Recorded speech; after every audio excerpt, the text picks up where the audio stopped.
Christ. Welcome to another edition of the Bulluminati podcast. I'm your host, Nathan Bond. Joined alongside me, as always, Robert Steeg, Seth Varnadore, and let's just jump right into another very professional edition of the Bulluminati podcast. How you guys been? Has it even been a week? I think, yeah, it may be. It must have been. I think we recorded last week, right? Yeah, we're getting more. You look like you're giving like an anonymous interview, like you're spilling secrets about January 6th on like anonymity, basically. I would tell that wholeheartedly, brother. Matt, this is a Magnum PIMP. Yeah, I mean, right? Goodness gracious, I've got to show off, for the fans is really what it boils down to. But some things have happened over the last week since we last spoke. USF football fall camp is kicked off. We're less than a month away from the Bulls actually playing real-life football against the BYU Cougars on ESPNU on September 3rd at 4 p.m. So, I mean, yeah, start paying me, and I'll show more. I've got feet picked, too. So, let's do it. That's one letter away from being totally different. I mean, we could make it if we needed to. We're 2 minutes in, and this is just already. Oh God! Ultra professional is what you're saying. Yeah, that's right. Ultra professional. Where do you guys? I want to kind of let you guys kind of steer the ship. I'm just the looks of the operation. Clearly, do you guys want to talk about fall camp? Do you want to talk about recruiting? Do you want to talk about NIL? You guys pick. It's like a multiple choice, no wrong answers unless you actually give the wrong answer. I'd say fall camp and just get kind of through it because there's not as much. Perfect. Let's jump right in. So USF football fall camp started on Wednesday, year 3 under head coach Jeff Scott. Lots of questions we discussed last week, kind of our pressing questions. I wrote an article this week, kind of what I wanted to find out as before September 3rd. As we head into the 2022 season, which should be the fulcrum for the Jeff Scott era at USF, and where the Bulls should be with the amount of talent that's on paper on this roster. Couple of quick notes, I think. Jeff Scott said that Timmy would take the first team snaps on Wednesday night, and then Gary Bohannon would take the first team snaps on Thursday morning. That's exactly what happened. He's hoping to kind of have this issue solved before or after the very first full team scrimmage, and then give whoever wins the job the full rest of camp to start preparing for BYU. Through the press conference, did anything kind of stand out to you guys as Jeff Scott and the players kind of discuss what they're expecting in fall camp and in the upcoming season? The seeming camaraderie in the quarterback room is always good. Now it's what else you're going to say, but that was good to hear and kind of understand how the plan. One thing that was, I feel really bad, but it makes me laugh is, after the spring game, we're getting all the talk about Travis Marsh really committing back to the program, coming back out of the portal. And talking about how he made a commitment, once to get him out of the portal, they made him commit to not going back in, and it was a great deal. And then, first press conference, like, yeah, it's 2-man race. Yep, it's like poor guy. Yeah, that's that was I mentioned it in the article this week. By all accounts, it's a 2-man race. Wink, wink. It's probably just a 1-man race, just trying to get his feet wet before he takes over. And Travis Marsh is like, guys, I've been here for 3 years. What else do I have to do? Yeah. It's interesting how that kind of plays out. And, rightfully so. A lot of fans are kind of worried with the addition of Gary Bohannon. Does it push out, a couple of talented quarterbacks who, could play for USF eventually or now, or could win the job. And then you're kind of back at where you were in 2018, 2019, where you're playing musical chairs with quarterbacks. You've only really have 2 scholarship guys, and someone gets hurt, and then the other guy has a banged up hand, and now you're trotting out Kirk Rigel throwing 104 miles an hour. So it's really it's tough, especially when a player comes in May and you invest all of this time and effort into the 2 guys that you were really kind of expecting in the spring to be the competition, and now you're throwing in this wrench, and I'm just glad I don't have to make that decision and have to handle those delicate quarterback relationships, because, I mean, Seth, let's be real, quarterbacks can be kind of head cases, right or wrong. Some can, yeah. It's you got to deal with some of those guys a little differently than other positions, because there's only one of them that can play. So when you pull them, when you pull a guy out after a couple of mistakes, it can really be tough on him. But the other thing I think this somewhat confirms to me is something we kind of hinted at or thought might be a possibility when Bohannon first transferred in, is that I think they just really like Byron Brown a lot. Mm-hmm. And they're kind of like, all right, if somebody leaves, that's all right. This may be the next guy up anyways. So I think they feel pretty good where they're at. Obviously, you don't want to name a starter too quick, because then guys can get in the transfer portal. But camp started. You can't play for a team, 2 teams in one season. So if you want to play football, you're going to have to stay. So I think that's why he's also pitching so much. Hey, remember, people get hurt. Stuff happens. If you're not the starter, you still might play.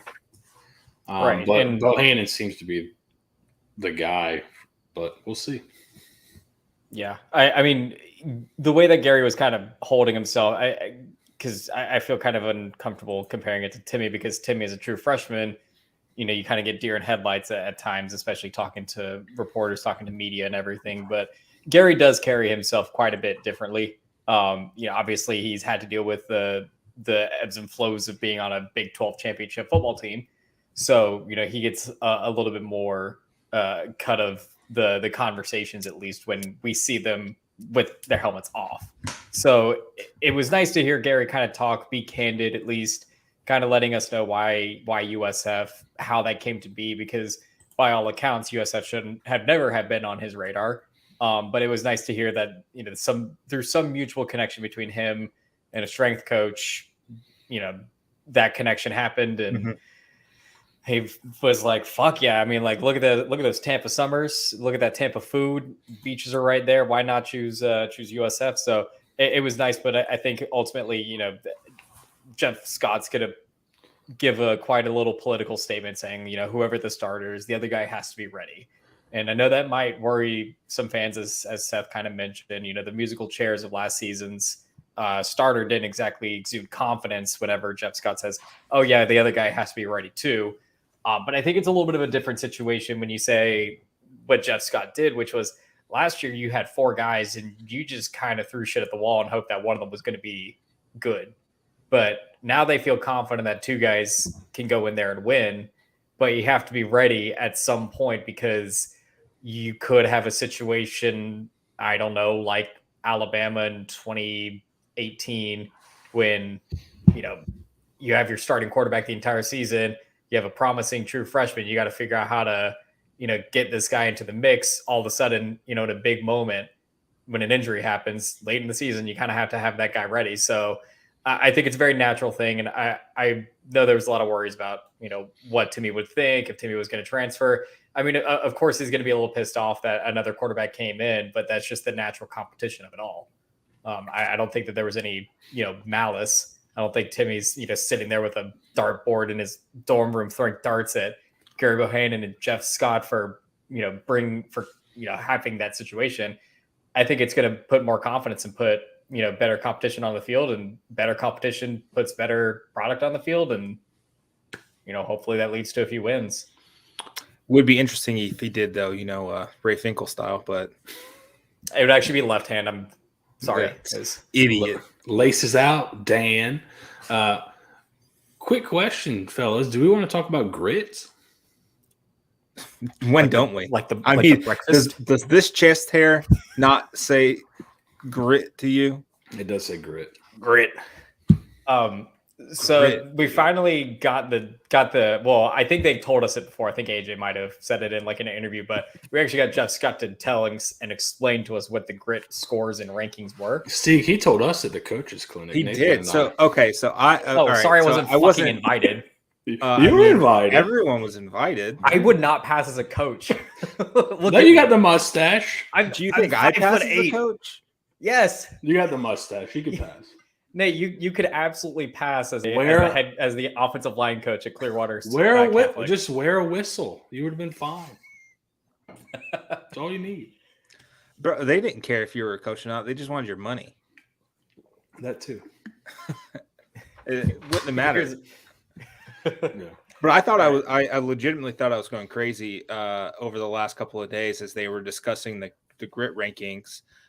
Like it was like brand new information, and I guess it had been. I know we talked about it in the spring because I know I asked Jeff Scott on the tour that he did, around the Bay Area about how Damaris Bellamy was one of the top guys in the spring grit, and he just transfers out. So maybe we didn't discuss. He didn't give the scale. Because I remember writing this. I remember writing the scale, or maybe I guess that was before spring practice. So yeah. Yeah, and I think we must have talked about it. Yeah. You guys heard it here first, like 4 months ago. Where have you been? Yeah. Where have we been? Because I remember writing the scale down because I remember seeing the grit scores beforehand, and then okay, this is what it actually means. So yeah. So quickly, 1 to 10, Brad Cecil leading the way. You're leading your starting center. You're one of the longest tenured Bulls right now, along with Meach Harris. So he leads the way. But I think the interesting thing is 4 newcomers with Gary Bohannon, Byron Brown, Jatorian Hansford, and DJ Gordon making the top 10. Byron Brown obviously being the freshman quarterback, and then Will Jones coming off that torn ACL is a grit guy. He's a top 10 grit guy. And then Byron Matos coming over from basketball. He was there in the spring. He's a top 10 grit guy. Like that's for me, that's pretty impressive. Then you've got, your standards, right? Cecil, Harris, Jacobs, and Kelly Joyner kind of rounding out the top 10. It's pretty cool, pretty impressive list. I think Jeff Scott said on Wednesday during his press conference, of the top 10 between winter and summer, only 2 people were in the top 10 both times, and that was Brad Cecil and Meach Harris, which is pretty cool. Steve, do you have the scale there offhand, or do you have it on hand to give reference here? It's a scale between 0 and 4. So 0 is like poor or didn't show up to it. So that takes it into account if, say, for instance, there's an absence or anything like that. It's an automatic 0. 1 is like below average. 2 was like good effort-ish for the thing. 3 was above average or like a great performance at the workout or conditioning. And they considered 4 to be like the championship standard. And, what that championship standard is, who knows how you differentiate a really good workout versus a championship level workout. But clearly AJ Artis, who came over from Tennessee, right? Yeah, it was Tennessee. Yeah. Sure. I should have those notes in front of me, but clearly this was something that was instilled in an SEC program, and, make the jokes about Tennessee and the SEC championship. It's still a bunch of guys that are SEC blue chip recruits playing there and giving max effort. So, when you put a comparable scale in there, I guess that works too. I believe he said at the conference that 4 was kind of like 3 is you yourself having a really great effort, but it's just you.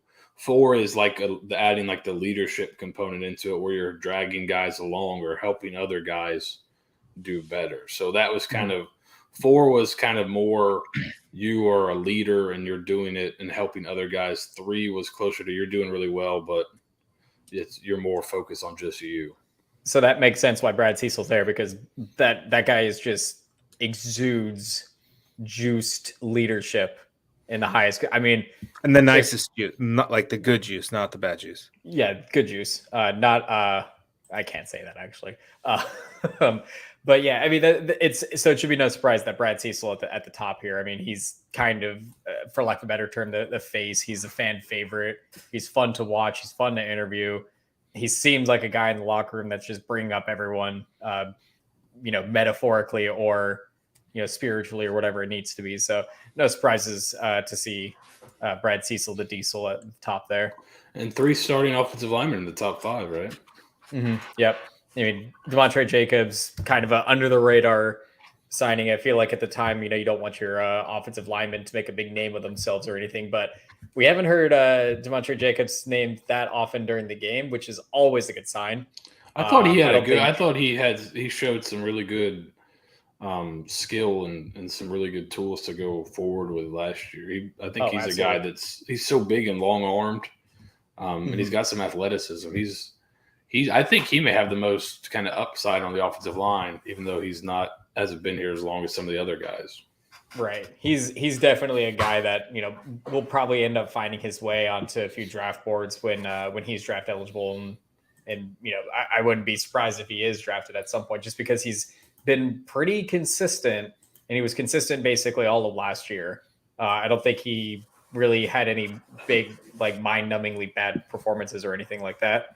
And then, Brad Cecil's best friend and, Tweedledee and Tweedledum, Meech Harris there at number 5.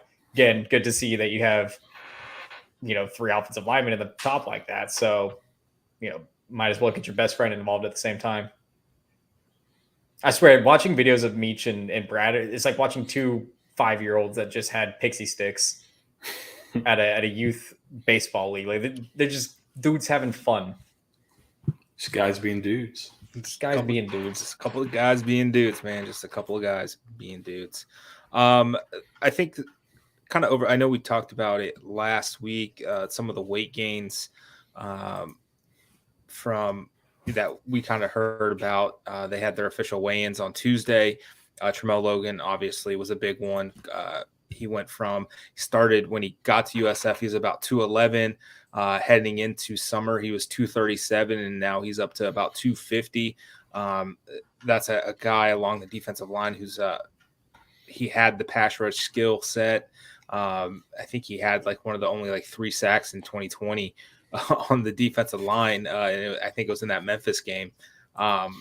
So getting him a little bit bigger, bulkier is going to really kind of pay off.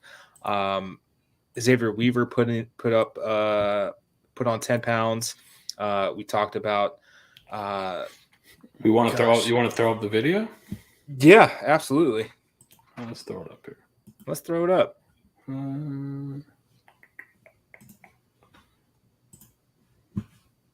Wait up, man. Everybody out here. Everybody out here. Mel Logan with the big weight. Yeah, man. Mel Logan, 249. Count him out. On the way back.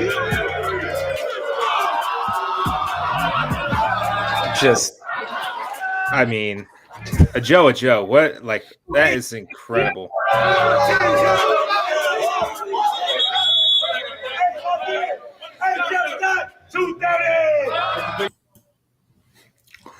That's a brave man standing on that scale. You think he's 230? Why would they lie? I don't know. He doesn't look like he carries it well if he's 230. He's got that dad. He's pretty tall. Dad ripped. He's dad ripped. And he jogs. A Joe, like that screen grab of a Joe doing that's going to get so much run out of me this year. Oh my God. I swear to God, whatever school lets a Joe score on them first is just going to get that in their mentions for the rest of their lives. Yeah, we said after the spring game he's going to be a successful football player, or if he wants to stay in the athletic endeavor, he'll become a professional wrestler. Yeah, he's got the charisma. Yeah, for sure. As I was mentioning, Jimmy Horn put on 10 pounds. We talked about that last week. Amaris Brown put on 11 pounds. He's up to 197, I think, now, or close to it. The cornerback from Kansas State. Matthew Hill put on 5 pounds. I think the big one that kind of went under the radar that's pretty impressive is Zach Perkins from Maryland, the transfer offensive lineman from Maryland, came to USF weighing 342 pounds, and he weighed in at a sleek and slim 315 pounds. Like, that's transforming your body in 8 weeks, and running in the hot Florida sun and getting your body right for the season. That's that one kind of was pretty impressive for me. Do we also actually, I'm going to send you something, Seth, something that I probably should have sent you a while ago. Yeah, sorry, hold on. We're doing this live, folks. Speaking of adding weight and being good at sport, I have the top 44 fastest speeds clocked by the USF football team. I know they had mentioned that. I know Jeff Scott had mentioned it previously, but didn't really give numbers or stats or anything like that. So let me get this over to Nate so we can live react to, or not Nate. Let me get this over to Seth so we can live react to it. Let's do it. Do you think these numbers are accurate? They're as accurate as we can get them in the reporting structures of college football's speed metrics and everything like that. Like, they have like the fancy technology and like the weird packs and everything like that tracks that, because there's really no good way to track it unless you do like the 40 time structure. So these were top speeds clocked by USF athletes. And I'm going to say the word athlete because there's a wide variety of people on this list. So these were top speeds clocked. I didn't get the details on when it was. I would imagine that this is during a 100-meter or 100-yard sprint. No, they just track it during. I think they just go top speed during practice, or during drills. So it could be a short area burst, I guess. Would it be possible to zoom in? Oh my God. I know. My Lord. I know. Just demanding over here, Mr. No Face. I know. No face, no case, man. Not much of a zoom. Might have to download and throw it on a Foxit. But we'll briefly skim through the top 10 of Sincere Brown, Latrell Williams, Amarant Dallas, and Xavier Weaver, Kelly Joyner, Will Jones. Biggest surprise to me, Garrett Reynolds, followed by Jimmy Horn, Brian Norris. And why is that surprising, Steeg? What are you trying to say? I'm going to be racially intolerant and say he is white. He's a gym rat. Workman-like. Track rat. Track rat, just absolute speed demon. I mean, he's like a 6'7" receiver, so he strides. It's amazing how fast you can be when you put down your lunch pail. Jesus Christ. But other notable names on this top 40 list. And take off your hard hat. Sneaky fast. Put the blue collars to work. You got Byron Brown, and I think you have Matt Hill's number 10, it looks like. Yeah, Matt Hill, number 10. You get Byron Brown at 22 there as the fastest quarterback. You got Donovan Jennings and Rashawn Yates sneaking in there with Demontre Jacobs. Got some defensive linemen. Big boys are hashtag athletes, bro. Remember that. Big time. Athletes. Who can I make fun of? Let's see. You have There's some interest. There's some. I thought 23 was outrageous, so I was like, this has got to be wrong. But DJ Gordon at 23. So I went. No, I'm talking about 23. Sincere Brown at 23.39 miles an hour. I thought that's ridiculous. I've never seen one that high. So I went and looked up real quick. What's the Usain Bolt's top speed in miles per hour? 27.33. So still a little different there. Holy Lord, Jesus. Well, didn't Michael Scott run didn't he run like 35 miles an hour past that? That's true. That's the number. Beat it. So, I mean, it's possible. Interesting that Bohannon is top speeds faster than Timmy McClain. Bohannon, sneaky fast. Workman-like. Yeah. Brings his lunch pail to work every day. He's a pretty thick dude. He is. He's a pretty stocky guy. And you know who kind of surprised me with how how big they've gotten, or at least it looked like they've gotten a lot bigger. It's probably going to be stupid to you guys, but Antonio Greer looks absolutely swole. Let me see if I can find the picture I saw as we kind of talk about it. But I mean, if this is the year that he's going to like jump onto the national scene, I think this is it. Like he's had back-to-back 90 tackle seasons for the Bulls. He's been a key cog on a defense that I think without him probably would have been even worse over the last few years. I think this kind of defense really suits him and Dwayne Boyles like to a T. Like Seth, you and I have talked about it so much about how Dwayne Boyles attacking the quarterback, Antonio Greer attacking the quarterback was like that was the best version of themselves, and then them not doing it over the last couple of years was just kind of alarming and kind of mind-numbing to me. Yeah, I thought when Spencer came in, watching his other defense, I'm like, oh, these guys are going to be, Boyles is going to be on the edge a lot. Awesome, that'll be great. He was not. So, yeah. Is Brian Norris back at linebacker? He is. He was taking second string reps today at practice. Well, he ran almost 22 miles an hour, so that's pretty good for a linebacker. Converted linebacker at that. Just faster than Matt Hill, who's no slowpoke. Yeah, there's Brian Norris is one of those guys that to me, Brian Norris is my hole nailers. Everyone's always high on hole nailers for no reason. They're just like, he's gonna have his breakout year this year. He's gonna do it. He's gonna be the AAC Player of the Year. That's me with Brian Norris. I'm a Brian Norris truther. I want Brian Norris to succeed so fucking bad. The dude he's a good fucking dude. He works his ass off. I hear nothing but good things about him during practices, and then Glenn Spencer throws him out there and makes him fucking drop back in coverage on fucking run plays. It's stupid. Stupid. Glenn Spencer eats my ass. Is he good at it? No. He's passive.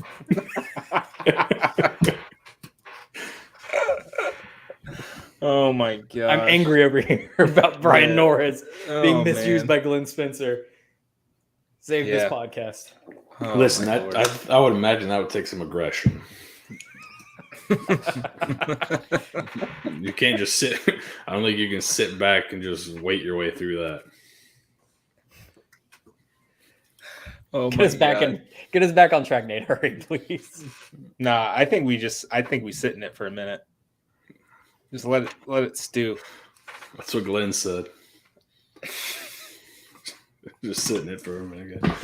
So I've seen a couple videos from practice, and this was one I did see. An actual screen pass to the receiver.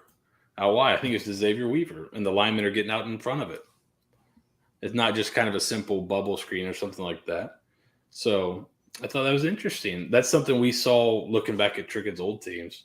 Mm-hmm. And one thing we talked about is, the mythical 1,000-yard receiver. Looking back at Trickett's old offenses, if they have a guy that's by far and away the number one dude, they will feed him. So if one of these guys breaks out, like Xavier Weaver, if he breaks out, then he could get like 70 catches and get himself close to that 1,000-yard number. But there's also other years where he's got a few different guys, and then you got a guy with like 45 catches, a guy with 35, and there's like 4 or 5 guys over 25 to 30. So it could be like that. But we're pro Trickett over here. Very much so. Yeah. Speaking of 1,000-yard receivers, Nate, did you ever let people know what those collection of 5 schools were? No, not yet. We're gonna let that stew for a little bit longer. Yeah, I'm gonna write it before the season starts. Oh, there you go. But yeah, I think looking back at Trickett's experience in the past and everything like that, the thing that I noticed more than anything was that, especially at Florida Atlantic and Georgia State, like there wasn't like a bevy of variety to the receivers. I mean, it was probably like 8 or 9 guys, at least as far as getting decent amount of catches. But like I think this is probably the deepest wide receiver core that he's had to play with. as an offensive coordinator. You know, it's probably nice and refreshing to him that he can have 3 deep that are all extremely talented instead of a place, you know, like Georgia State, where, you know, you got a solid number 1 receiver. You probably got, you know, some good guys on that first team, but after that, there's a steep drop off in talent, and you might be throwing a walk on, you know, your 3s instead of having a guy like Chauffeur Brown at number 3 instead.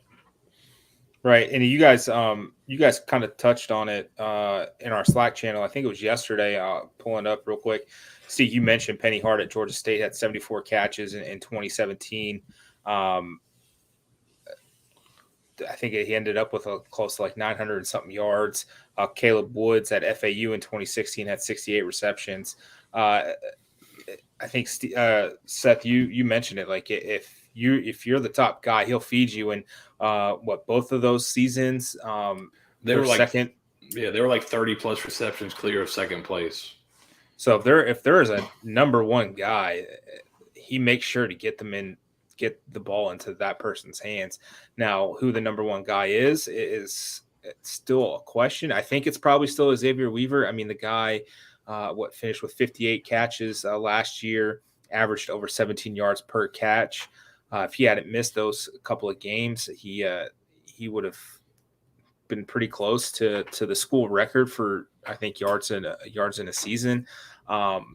And it was pretty impressive what he was able to do downfield with a true freshman quarterback. Now you get someone like Gary, you can kind of hit the underneath, the intermediate, and be a little bit more consistent downfield. That's where Timmy really struggled late in the year last season when there was some game film on him. He wasn't getting those downfield shots as often and as at will as it seemed earlier on in the season. I know he hit a couple against Florida, a couple against FAMU, and so on. But it'll be interesting to see kind of how that dynamic shakes out. And then I'm really high on Joe. I mean, Joe, he's got the body for it. I think he's going to be a really good addition. Jimmy Horn's still in the slot. We talked about it on last week's podcast. Like, this is one of the one positions where you're just not like, there will be talent. Whoever's out there, you'll feel fine with being out there. This isn't a 2019 situation where Bryce Miller is your only guy because everyone else is actually bad or just hurt. Yeah, or running in quicksand. That's it. I think this is the receiver group. I don't know if you'll get that number 1 guy just because there are so many good options. I'm a Jimmy Horn lover. I think he's the best receiver on the team. I think he might be the best player on the team. He's so explosive.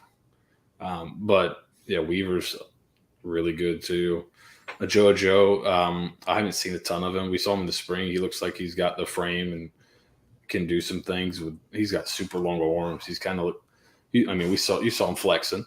So he'll definitely add it. And what's nice is they're like, those 3 guys are different. It's not all the same. Like I thought that was the issue back when I first started on in 2019. You had a bunch of big, tall, straight line guys that were, when you ask them to run a full route tree and really have to break down and get in and out of cuts, that wasn't what they were good at. They were better for the deep shots, just run straight down the field, run post, run go routes, not getting in and out of every cut like they were asked to do that year. The only guy that could do it was Bryce Miller.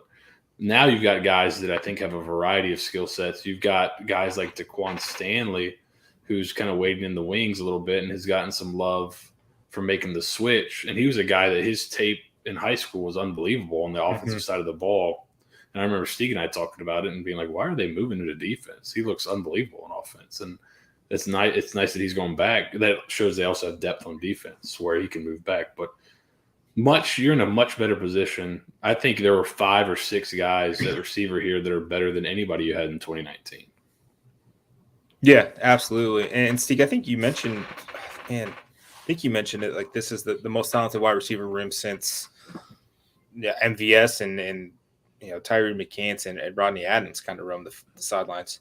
Yeah, and the thing about that team or that receiver group is it was pretty top heavy. Your top 3 guys were really fucking good. I mean, two NFL players and a guy who probably should have gotten a fairer shake at the NFL.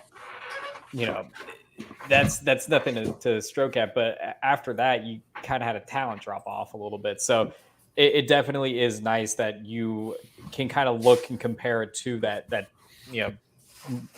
Marquez Valdez-Scantling and Rodney Adams kind of situation when you have Xavier Weaver and Jimmy Horn there. I'm curious to see. I'm less concerned about who's going to be the starting receivers for USF. They made it abundantly clear in all the conversations that these guys are rotating. Mm-hmm. The starters are probably going to get 60% of the run, and then the 2s and 3s will get the extra 40%, getting in fresh legs. That's going to be the key thing. Is if a Jimmy Horn, on a longish drive starts getting a little gassed, you can sub in a Daquan Stanley who's just as fast as we've seen, and still be able to get a fresh leg in there on a defensive back who could be probably getting tired at that point and might be getting a little lazy. And you can also throw a guy like Xavier Weaver, who's a huge deep threat, keep him, running down the field deep, and then throw a Joe on the same route a couple, things later. And now that DB might not be jumping as high, and a Joe with his 11'3" arm length can probably get up there and high point the ball pretty well. So, it's not just about having the top 3 guys. It's being able to rotate those guys in and out effectively, and putting in a guy that can take advantage of any fatigue on the other side. And don't forget about one of my personal favorites. Go to college for 7 years. Latrell, 7 years. fucking 7, Dr. Latrell Williams. Called Doctor. Does he have his Or Doctors or Latrell Williams? He's back and he's running quite fast according to the numbers. Yeah. So I think he was second, wasn't he? He was up there. He was second at 22.7. So I mean, fresh off an ACL tear, man, that's pretty damn good. And I think a lot of people forget that the play he got hurt on, it was like a 40-yard catch and run by Latrell Williams. Like he was booking it. So he's finally kind of broken out on one we've been waiting for, and then he got hurt.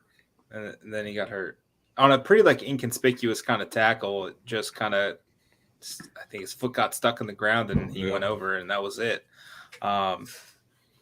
So that's unfortunate.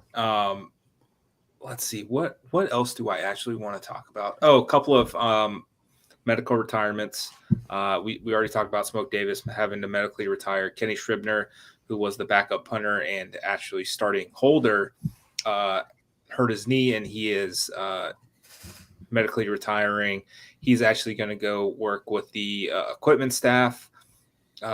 Smoke is going to stay on as a student coach, and then Zach Mendoza, correct? Yes. From Snow College. I want to make sure I got that name right. He was the transfer and offensive line transfer. And in May, they got him in for the physical, had some heart issues. They were looking, they do the EKG. They found something that wasn't great. So he had to medically retire, but he'll stay on for the next couple of years per Jeff Scott as a student coach as well. It's unfortunate for him. He moved from Utah with his wife to come play football here, and it health-wise, it didn't work out for him. I got a pretty good shake out of it, though, moving from Utah to Florida. Yeah, it's not terrible. He got a nice some assurance about his medical conditions. Yeah. Oh, and a happy thing. Let's get it back up. Seth, can you pull up a clip from the USF football Twitter account? Do we want to talk about the I know which one you're talking about. special teams additions, Nate? We can't forget our special teams. You can talk about them while Seth pulls this clip up. Matt Gresham had to retire, right? So yes, that sucked. Well, he decided to leave the team. Right. Yeah. Good for him. Making your own decisions and everything like that. Zach Sessa was a name that was a blast from the past for me when I first heard Jeff Scott say it. And I had to do like a triple take, and I searched his name for like 5 minutes before I finally found the correct spelling of it. The Venice High School kicker from 2019. he was being recruited like nationally. He was like the best kicker in the country at the time, and it was at Florida for a little bit. Now he's back down in Tampa. So getting another guy to transfer back home to Tampa is always a good thing, but this is more important. All right. Are we ready? Mm-hmm. I want to recognize Marcus Simpson.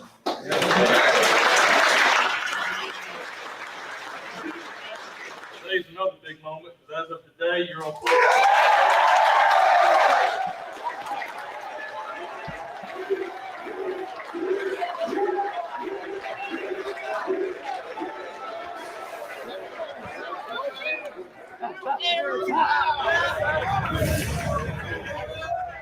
And that is USF cornerback Tamarcus Simpson, also known as T-Mac Simpson per the online roster.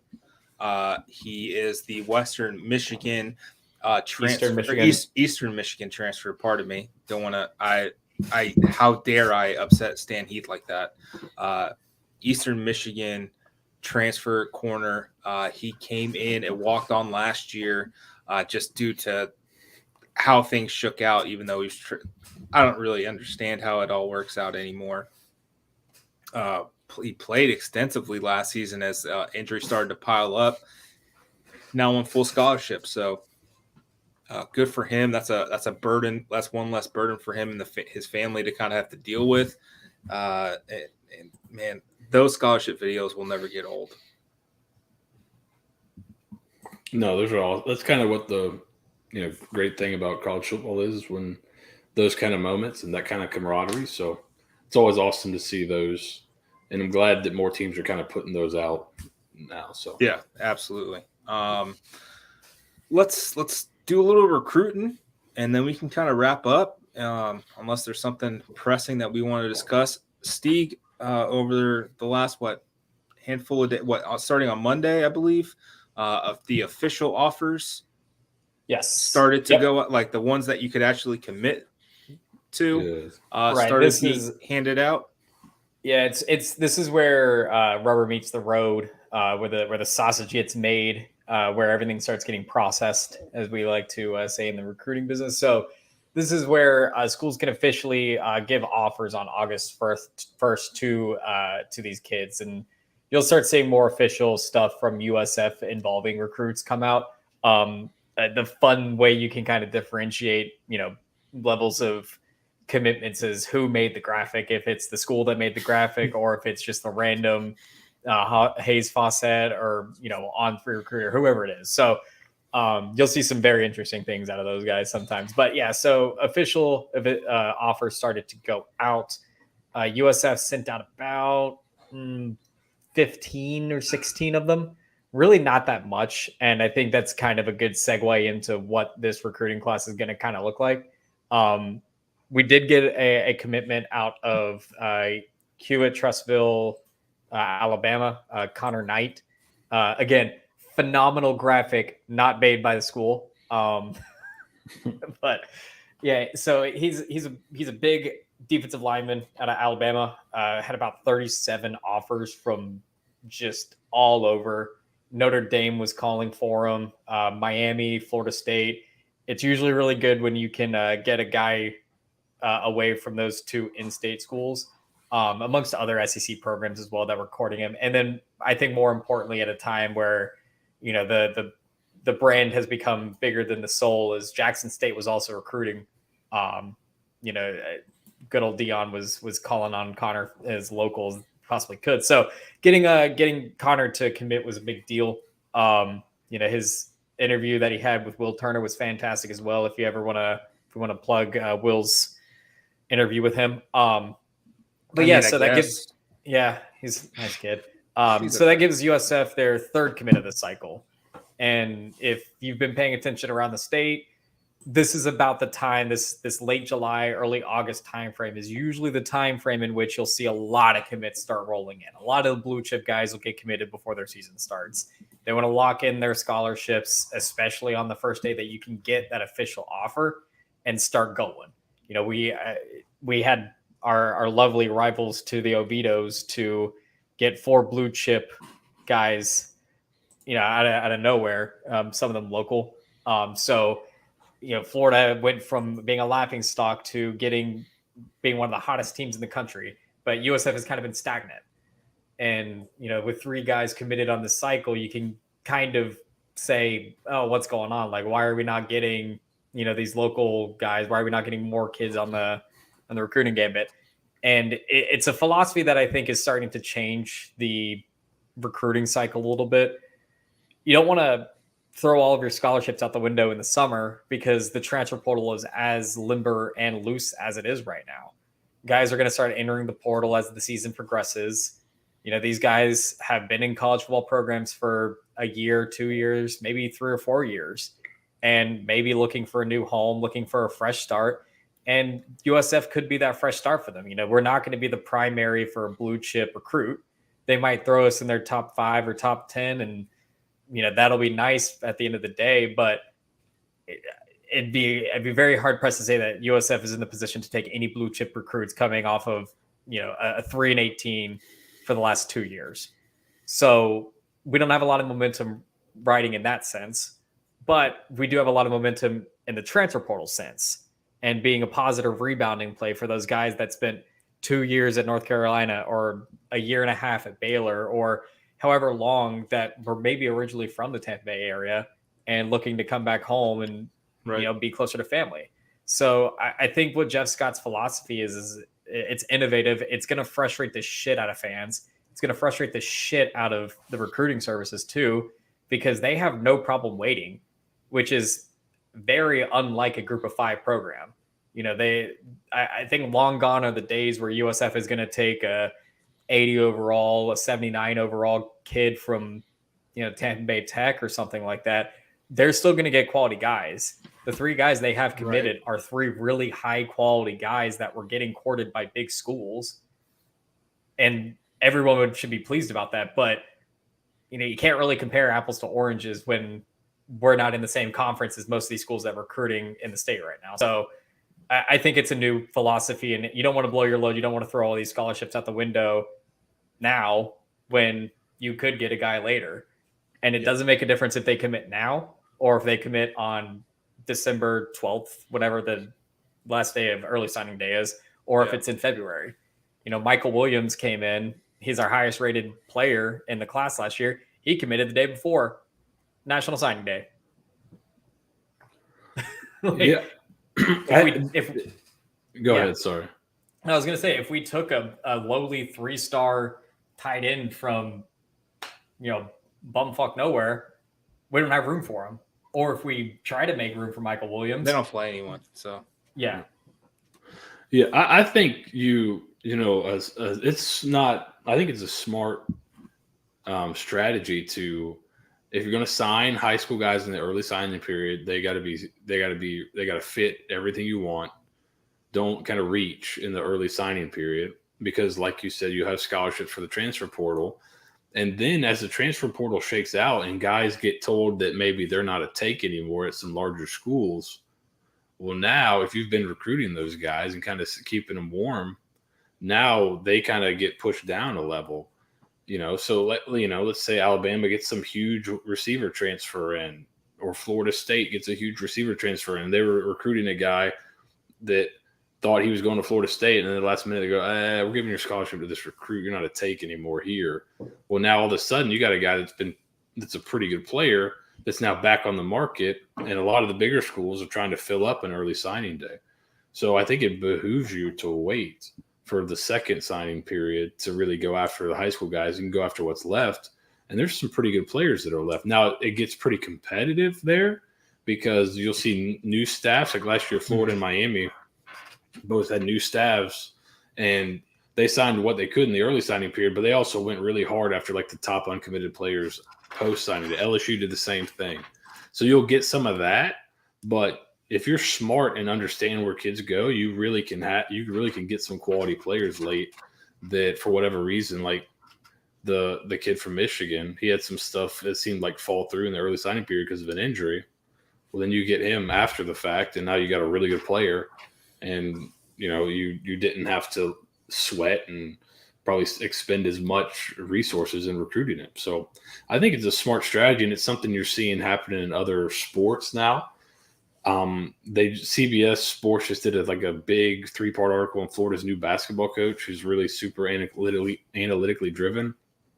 And he said that's his strategy. He'll recruit high school guys. If he gets really good ones committed, like 5 stars and high 4-star guys, he'll take them. Other than that, he's going into the portal because he wants guys that are proven you can play. His thought was, you could draft guys or you could sign proven free agents. And since you don't get as many, spots as you would in a professional league, Right. Go with the proven thing if you can get it. I mean, and this kind of goes back to what USF was actually pretty good at historically, is getting guys to transfer back home. Tyrone McKenzie was a transfer. Kuika Mitchell was a transfer. JPP transferred in. Like the guys who were like big time people for USF, back in the day, a lot of them were guys who transferred in. Rodney Adams, MVS was a transfer in. So that's always going to be there for USF, where it may not be for maybe an FIU type of school where, like, I mean, it's still USF, it's still Tampa, it's still a great area. You're still playing some top caliber teams. That's the drawback, right? That's the drawing. There's a former coach I used to talk to who would say, we're not going to get the 4-star guys out of high school, but if we don't get them when they come back, that's where we're messing up. That's where USF is going to fall, is if we start missing on the guys, the 4 stars, the low 5s, whatever high 3s that decide, okay, it's cold in Minnesota, or Iowa wasn't all that great, and you start missing on those guys who want to transfer out and come closer to home, that's when USF is going to start to struggle. And what Jeff Scott and the staff has done is really taken that to heart and made sure that they're not missing on those guys nearly as often as they used to. And that's where we're seeing the greatest benefit for this roster turnover, this roster change. I think Jeff Scott's probably turned over close to 90% of the roster since he's been here. Pretty close to it. And it shows that this is the most talented roster that he's had, and a lot of them are transfers with some ties to either USF, to the coaching staff, what have you. And they've done a really good job of making sure that they hit on those guys. Yeah, SMU is a really good blueprint for this, with the kind of similar circumstances. They kind of lucked out a little bit because when they first started doing this, it was kind of brand new and people hadn't quite gotten into the portal. I think they took like 30 transfers in the first couple of seasons or something like that. It may have been even it was crazy amount of transfers that came in and played. And now what they do is they've had some success. So now you mix in some really high level high school guys. I think that Rice, that's the receiver now, and Bentley, who unfortunately transferred away, I think he was a highly rated recruit that they got.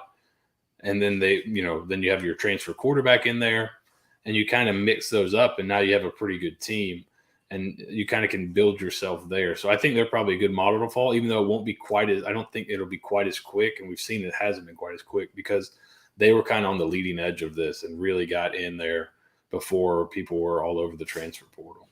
Right. Absolutely. Let's wrap up one last thing. Some NIL stuff that we want to kind of touch on.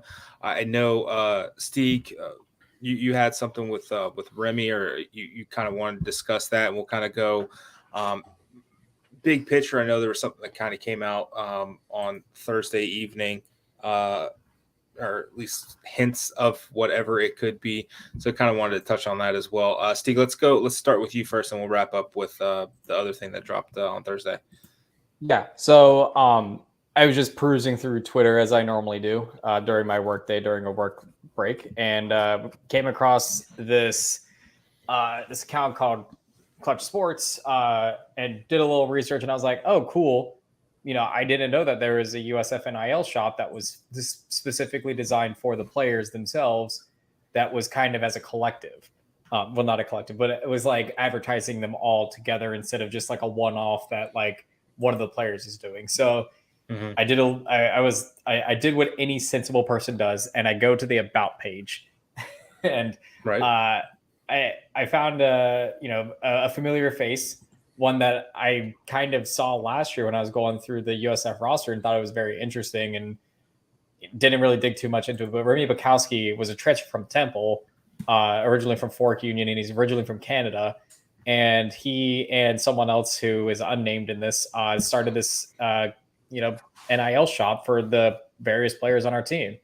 I think this is absolutely fantastic that we have something like this. I'm all for supporting the guys on their individual shops, but to get something like professionally made like this that is for USF by USF is completely different. Some of these other NIL shops are done in supportive of a bigger initiative, but for Clutch and for what this is, I mean, by all accounts, this is just for USF athletes. This is just for the USF football players. And as you can see, they've done some really good photoshopping. Some very key things are missing on these pictures, but there we go. Love chat. Here we go. They're here for the NIL opportunities as well. But well. let me unbutton real quick. Oh yes. But fan favorites are included on this. Brad Cecil, Jimmy Horn, Tatum McClain, Trey Marsh. These are guys that have been in the forefront of the program, and you can get merch that goes and supports them. You can support Jimmy Horn directly now. Steeg, you're a horn dog.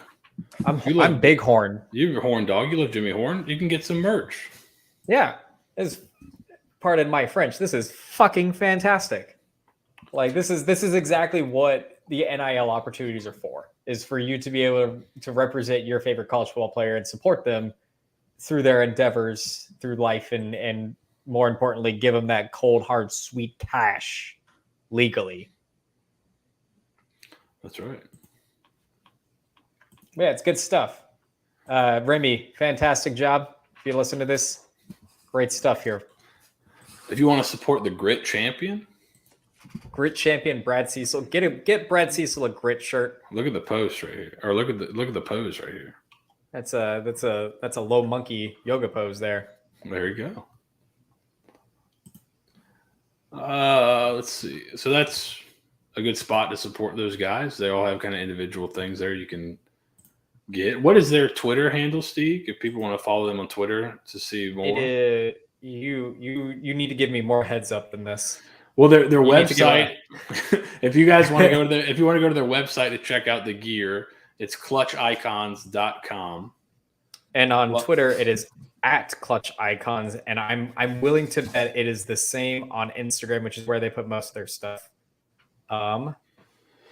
Yes, it is @clutchicons. If you missed it, we talked about it a little bit earlier, but Grit score was based on a 4-point scale. 4 was excellent effort and great leadership. 3 was excellent individual effort. 2 was good effort. 1 was below average effort, and a 0 is you didn't show up or you quit. So when you see the top 10, those guys that are above 3.5, meant they might have got more 4s than 3s, right? So pretty good. And the whole top 10 was over 3.2, I think. So yeah, that's good. Do we want to get to the other? Yeah, absolutely. NIL possibility. Yep. It seems like this is pretty similar. This is a similar kind of thing to the Clutch Sports, I would think, or the Clutch Icons, rather. We have Robert Steeg's tweet here. Plug me. Oh. But yeah, so Corey here, I'm not even going to try to say his last name. He works with Dreamfield, which is an NIL group. I think it's founded by, or partly founded by, Mackenzie Milton and Derek King, right? Yep, 2 people that absolutely love USF for sure. So they're thrilled about that. He said he's in. This is from 8:00 tonight, or this Thursday night here. Just got done speaking with USF football.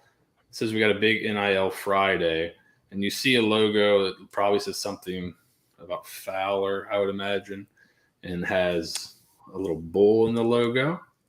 It's actually referencing the Charlie Strong era at USF. Just the It was foul. Just foul. absolutely Just foul. foul. There you go. So to me, I would think that this is what they're going to now. Excuse the share here, but I think this is what this is going to be. We haven't seen anybody else talking about it, but it's basically going to be, I think, a USF version of this. This is Mission Control, is what the name is. Sorry for putting this on your screens, but it's a Central Florida group. Only place where Night Nation and athletes can come together for unique fan experiences, powered by Dreamfield Co., not affiliated with UCF Athletics. So the assumption would be that whatever that logo is, when they reveal it tomorrow, is going to be a version of this. It seems to be this is a really athlete-facing front face. Let the athlete face front. We'll get that off the screen, guys. I'm sorry. But it's kind of lets the athletes go direct, kind of have a market they can go directly to and kind of make deals here and there for themselves. I've seen some places do like, hey, can you give my little brother a birthday shout out or give my son a birthday message? Kind of like a cameo type thing, but Yep. I found it on Twitter already. Throw where The logo? It's at Fowler Avenue. Is that, or is that the I mean, it's as good as I can get it. Powered by Fowler Avenue Collective? Breaking news on the live Daily Stampede podcast. The premier Robert USF Stieg collective. searches at Fowler Ave and finds it within 2 seconds. Yeah.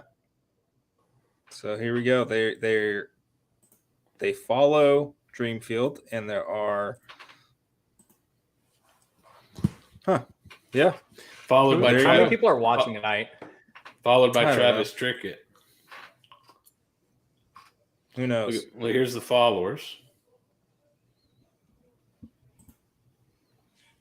Just Yeah, I see a couple of names. don't let me Following Dreamfield. don't give me any gripe in life. Don't give me any breadcrumbs.